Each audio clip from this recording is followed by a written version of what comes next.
ദൈവ തിരുനാമത്തിന് മഹത്വമുണ്ടാകട്ടെ. ദൈവത്തിൻ്റെ അനവധിയായ കൃപയാലും കരുണയാലും ദൈവം നമുക്ക് ഒരു ദിവസം കൂടെ ദാനം ചെയ്തതിനായിട്ട് ദൈവത്തിന് സ്തുതി, ദൈവത്തിന് മഹത്വം.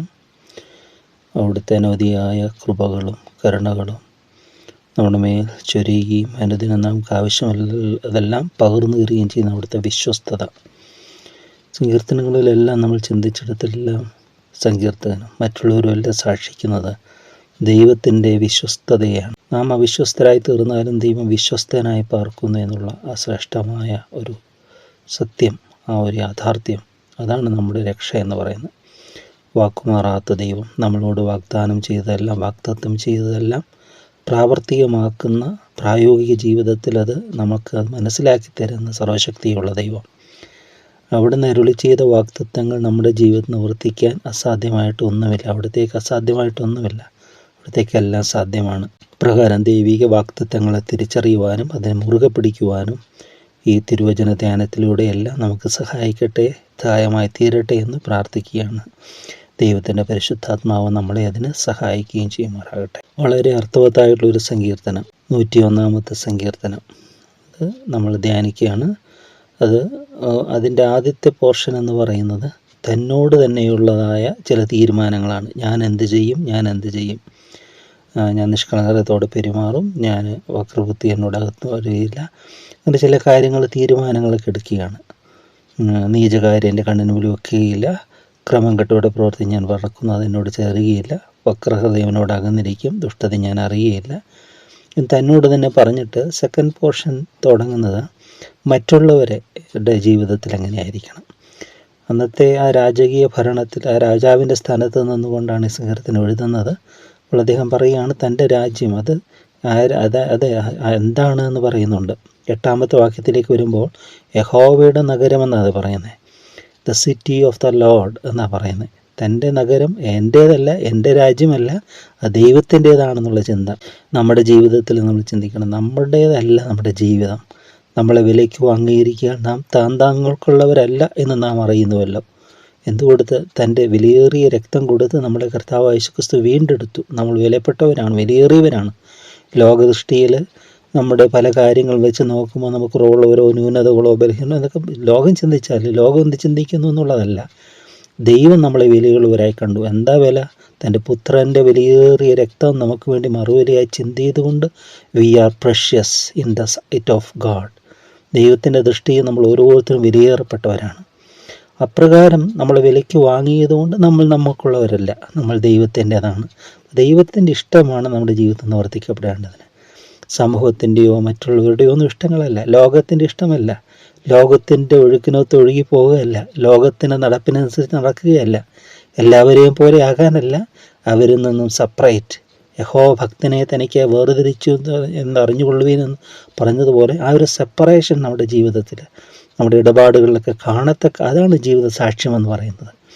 ഓരോ പ്രവർത്തികളിലും എല്ലാം അത് ദൈവത്തോട് കൂടെ ആകുമ്പോൾ അത് നമ്മൾ ജെന്യൂനായിട്ട് വന്നുകൊള്ളും. നിൻ്റെ കൂട്ടുകാരനെ കുറിച്ച് പറയുക, അപ്പം ഞാൻ നിന്നെക്കുറിച്ച് പറയാം. അവൻ്റെ കൂട്ടുകാരൻ ആരാ എന്ന് പറയുക, അപ്പം ഞാൻ അവനെക്കുറിച്ച് പറയാമെന്ന് പറയും. എന്ന് പറഞ്ഞാൽ കൂട്ടുകാരൻ്റെ അതേ പ്രകൃതി അവനുള്ള സ്വഭാവങ്ങളൊക്കെ ഇവനും കാണുമെന്ന് പറയുന്നത്. അല്ലെങ്കിൽ അവനോട് തരത്തിലും അവന് ഇഷ്ടപ്പെടുന്ന പ്രകൃതമുള്ളവരുമായിട്ട് അവൻ കൂട്ടുകൂടത്തുള്ളൂ. അങ്ങനെയാണെങ്കിൽ Jesus is my best friend. യേശു നല്ല സ്നേഹിതനായിട്ട് ശിഷ്യന്മാരോട് പറയുകയാണ്, ഞാൻ മുഴുവനും നിങ്ങളോട് അറിയിച്ചു തന്നു, അതുകൊണ്ട് ഞാനിനി ദാസന്മാരെന്നല്ല നിങ്ങളെ സ്നേഹിതന്മാരെന്നാണ് പറയുന്നത്. സ്നേഹിതന്മാർ, നമുക്കൊരു പദവി, ദൈവത്തിൻ്റെ മക്കളെന്ന പദവിയുണ്ട്. അത് തുടർന്ന് സ്നേഹിതൻ എന്ന പദവി. സ്നേഹിതന്മാരെന്ന് ഫ്രണ്ട്സ് ഒന്നും മറച്ചു വെക്കില്ലെന്നാണ് പറയുന്നത്. ഈ തിക്ക് ഫ്രണ്ട്സ്, ഉറ്റ സ്നേഹിതരൊന്നും മറച്ചു വെക്കാതെ പരസ്പരം എല്ലാം പറയുന്ന പോലെ. അപ്പോൾ ദൈവം നമ്മുടെ സ്നേഹിതനായിട്ട്, യേശു നമ്മുടെ സ്നേഹിതനായിട്ട് വരികയാണ്. അങ്ങനെയാണെങ്കിൽ ആ സ്വഭാവം നമ്മളിൽ പകരപ്പെടും.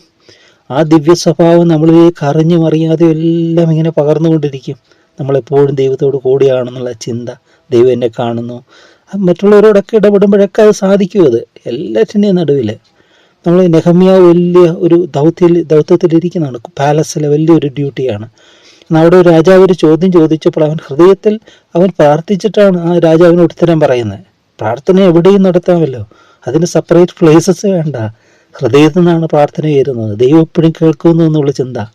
നമ്മളൊരു തെറ്റുവാക്ക് പറഞ്ഞാൽ അയ്യോ ഞാൻ തെറ്റ് പറഞ്ഞു പോയല്ലോ എന്ന് പറയുമ്പോൾ, അങ്ങനെയാണെങ്കിൽ നമ്മൾ നല്ലത് പറയുമ്പോൾ ദൈവം കേൾക്കത്തില്ലേ? അപ്പോൾ നമ്മുടെ പ്രാർത്ഥനകൾ ഓരോന്നും ദൈവം ശ്രവിക്കുന്നുണ്ട്. നമ്മുടെ അന്തരംഗത്ത് നിന്ന് വരുന്നതായ ആഗ്രഹങ്ങൾ, ഞരക്കങ്ങൾ പോലും ദൈവം അറിയുന്നു എന്നാണ് പറയുന്നത്. അപ്പോൾ അതെല്ലാം വേണമെങ്കിൽ നമ്മൾ നല്ലൊരു ഹൃദയം, ദുഷ്ടഹൃദയമകറ്റി നല്ല ഹൃദയം, കർത്താവേ നല്ല ഹൃദയം എന്നെ സൃഷ്ടിക്കണം, സ്ഥിരതയുള്ള ആത്മാവിൻ്റെ പുതിയ ഹൃദയം എന്ന് ദാവീദൊക്കെ പറയാം അല്ലേ. എപ്പോഴും അത് റിന്യൂ ചെയ്തുകൊണ്ടിരിക്കണം, റീജനുവേറ്റ്, പുനർജീവിപ്പിച്ചുകൊണ്ട് അതെപ്പോഴും പുതുതാക്കിക്കൊണ്ടിരിക്കുന്ന ഒരിത്.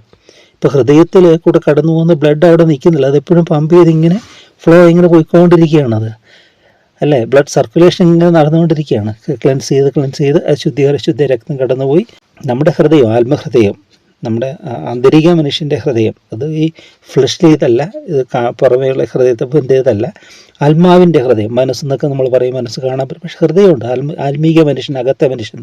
ആ ഹൃദയത്തെ നവ്യമാക്കി നവീകരിക്കുന്ന ദൈവത്തിൻ്റെ പരിശുദ്ധാത്മാവിൻ്റെ സാന്നിധ്യം. അപ്പോൾ നമുക്ക് ആ ദിവ്യ സ്വഭാവം നമ്മളിലേക്ക് പകർന്നുകൊണ്ടേയിരിക്കും. അതാണ് ഇവിടെ പറയുന്നത്. അതാണ് മറ്റുള്ളവരോടുള്ള ബന്ധത്തിൽ. അത് ദാവീദ് കണിശമായി തീരുമാനമെടുക്കുക. എന്താ ഇവിടെ പറയുന്നത്? 5-ാമത്തെ വാക്യത്തിൽ കൂട്ടുകാരനെ കുറിച്ച് ഏഷണി പറയുന്നതിന് ഞാൻ നശിപ്പിക്കും.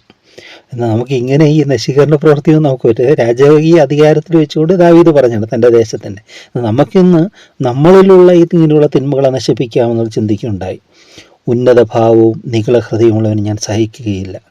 അത് രണ്ടും തെറ്റാണ്. നമുക്കെപ്പോഴും എളിമ വേണം, താഴ്മ വേണം. എന്തെല്ലാം ഉയർച്ചകൾ വന്നാലും ദൈവത്തിന് മഹത്വം ഉറപ്പിക്കാനായിട്ട് സാധിക്കണം. എല്ലാം എൻ്റെ മിടുക്ക്, ഞാൻ ജയിച്ചു, ഞാൻ പഠിച്ചു, അല്ലെങ്കിൽ ഞാൻ അധ്വാനിച്ചു. ചിലർ പറയത്തില്ലേ, ഓ ദൈവമാണോ, ഞാൻ അധ്വാനിച്ചുകൊണ്ടല്ലേ ഞാൻ ധനം ഉണ്ടാക്കിയത്, എൻ്റെ വേണമല്ല, എൻ്റെ ദൈവം എന്ന് പറയുന്നത്. നിനക്ക് അധ്വാനിക്കാനുള്ള ബലം തന്നത് ആരാണെന്ന് ആവർത്തന പുസ്തകത്തിൽ പറയുക. ദൈവമല്ലോ നിനക്ക് ബലം തരുന്നത്. ആരോഗ്യം, ബലം, ബുദ്ധി എല്ലാം ദൈവത്തിൻ്റെ ദാനമാണ്. അപ്പോൾ അത് തിരിച്ചറിഞ്ഞുകൊണ്ട് ദൈവത്തെ മഹത്വപ്പെടുത്തുക. എല്ലാ മഹത്വവും ദൈവത്തിന് അർപ്പിക്കുവാനായിട്ട് സാധിക്കുമ്പോൾ നമ്മുടെ ജീവിതം ധന്യമാകുകയാണ്. ഉന്നത ഭാവവും നികള ഹൃദയങ്ങളും എന്ന് സഹിക്കില്ല. ദേശത്തിലെ വിശ്വസ്തന്മാർ, 6-ാമത്തെ വാക്യമാണ്, 5 വരെ നമ്മൾ ചിന്തിച്ചു. 6-ാമത്തെ വാക്യം, ദേശത്തിലെ വിശ്വസ്തന്മാർ എന്നോടുകൂടെ വസിക്കേണ്ടതിന് എൻ്റെ ദൃഷ്ടി അവരുടെ മേലിരിക്കുന്നു. നിഷ്കളങ്ക മാർഗത്തിൽ നടക്കുന്നവൻ എന്നെ ശുശ്രൂഷിക്കും. വഞ്ചന ചെയ്യുന്നവൻ എൻ്റെ വീട്ടിൽ വസിക്കുകയില്ല. ഭോഷ്ക് പറയുന്നവൻ എൻ്റെ മുമ്പിൽ ഉറച്ചു നിൽക്കുകയില്ല. യഹോവയുടെ നഗരത്തിൽ നിന്ന് സകല ദുഷ്പ്രവൃത്തിക്കാരെയും ഛേദിച്ച് കളയേണ്ടതിന് ദേശത്തിലെ ദുഷ്ടന്മാരൊക്കെ ഞാൻ രാവിലെ തോറും നശിപ്പിക്കും.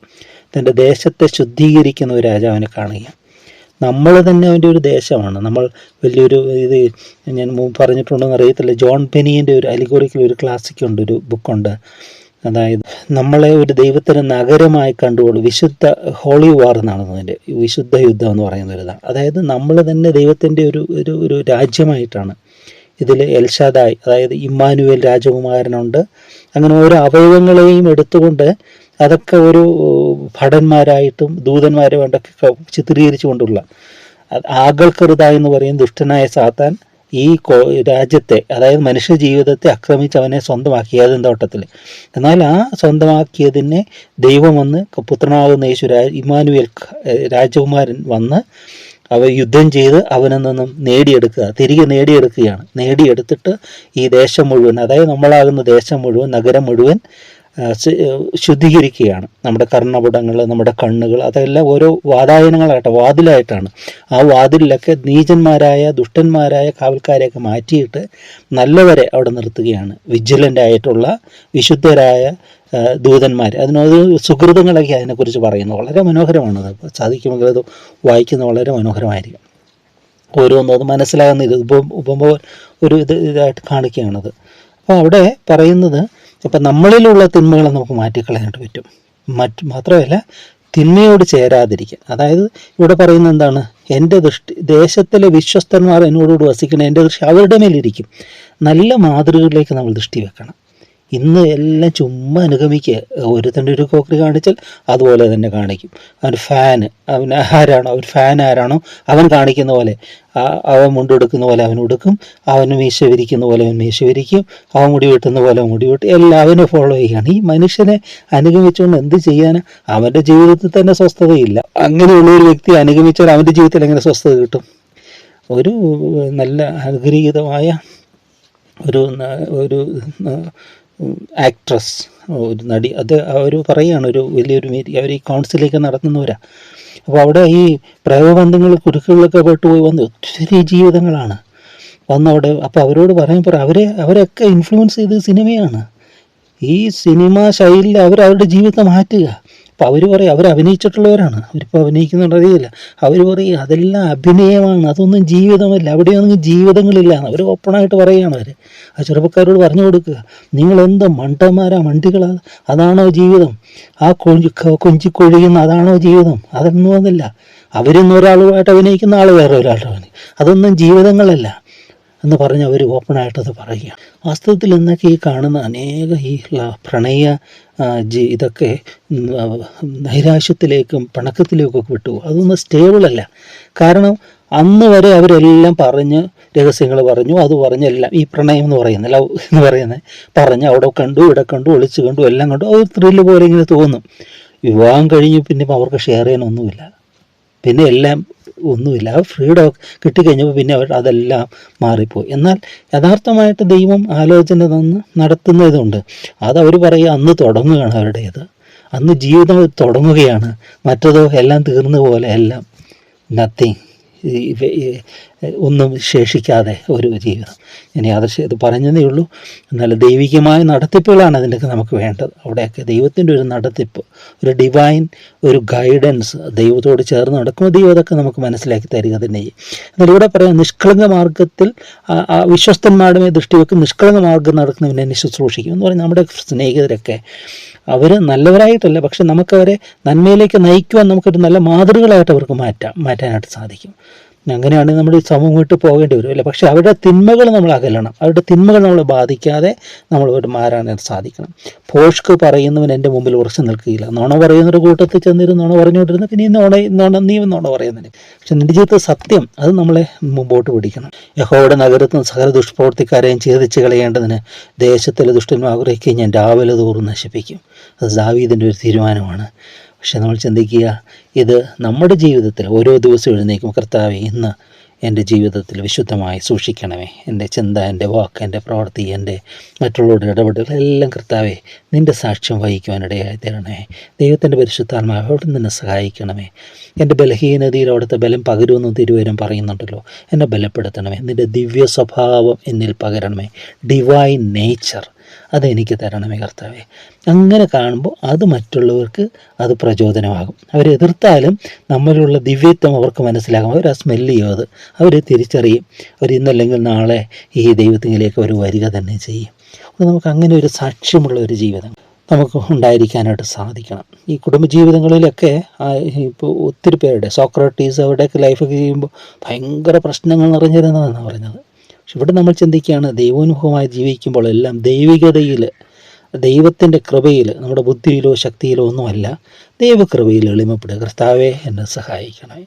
ആ കുരുടന്മാർ പ്രാർത്ഥിച്ച ഒരു സിമ്പിൾ പ്രാർത്ഥന, ദാവീദ് പുത്ര എന്നോട് കരുണ തോന്നണമേ, Lord have mercy on me. കർത്താവ് എൻ്റെ മേൽ കൃപ തോന്നണേ. ആ ദൈവത്തിൻ്റെ കരുണ ധാരാളം, ആ ദൈവത്തിൻ്റെ ദയ ധാരാളം, അത് അനുദിനം നമ്മൾ നടത്തും.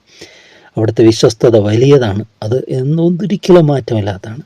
നമുക്കും ദൈവത്തോട് വിശ്വസ്തരായി മാറുവാൻ, ദൈവകൃപകളുടെ വാഹകരായി മാറുവാൻ, ദൈവിക സന്ദേശം നമ്മുടെ ജീവിതത്തിലാകുന്ന പത്രത്തിൽ കൂടെ മറ്റുള്ളവർക്ക് വിവരിച്ചു കൊടുക്കുവാൻ ദൈവം നമ്മളെ ഓരോരുത്തരെയും സഹായിക്കട്ടെ എന്ന് പ്രാർത്ഥിക്കുകയാണ്.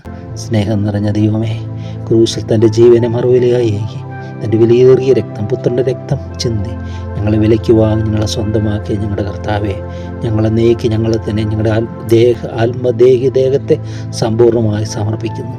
അവിടെ ഞങ്ങളിൽ വാഴണമേ, വാണരുളണമേ എന്ന് ഞങ്ങൾ പ്രാർത്ഥിക്കുന്നു. നിൻ്റെ ദിവ്യ സ്വഭാവം ഞങ്ങളിൽ കൂടെ മറ്റുള്ളവർക്ക് പകരപ്പെടണമേ. തെറ്റിൽ ജീവിക്കുന്നവരെ വെറുപ്പോടെയല്ല, അവരെ നിൻ്റെ സ്നേഹത്തിൽ അത് കാണുവാൻ, അവരെയും ഈ സത്യത്തിലേക്ക് ഞങ്ങൾ അനയിക്കുവാൻ ഞങ്ങളുടെ ജീവിതങ്ങളിൽ കൂടെ ഇടയാക്കണമേ. അതിന് ദൈവത്തിൻ്റെ പരിശുദ്ധാത്മാവിൻ്റെ ശക്തി ഞങ്ങളിൽ വ്യാപരിക്കണമേ. ആത്മനിറവ് ഞങ്ങൾക്ക് തരണമേ. ആത്മാവിൻ്റെ അളവുകൂടാത്ത പകർച്ച ഞങ്ങളിൽ അവിടുന്ന് പകരപ്പെടണമേ എന്ന് പ്രാർത്ഥിക്കും. ഇതുവരെയും ചൊരിഞ്ഞ എല്ലാ കൃപകൾക്കായ സ്തുതി, എല്ലാ കാര്യങ്ങളും ഞങ്ങൾ തിരുസൻ സമർപ്പിക്കുന്നു. ഞങ്ങളുടെ ദൗത്യങ്ങൾ ഭംഗിയായി പൂർത്തീകരിക്കുവാൻ കൃപ തരണമേ എന്ന് പ്രാർത്ഥിക്കുന്ന എല്ലാ മഹത്വത്തോടെ തീർക്കണമേ. താവിൻ്റെയും പുത്രനെയും പരിശുദ്ധ മഹത്വത്തിനായി തന്നെ. ആമേൻ.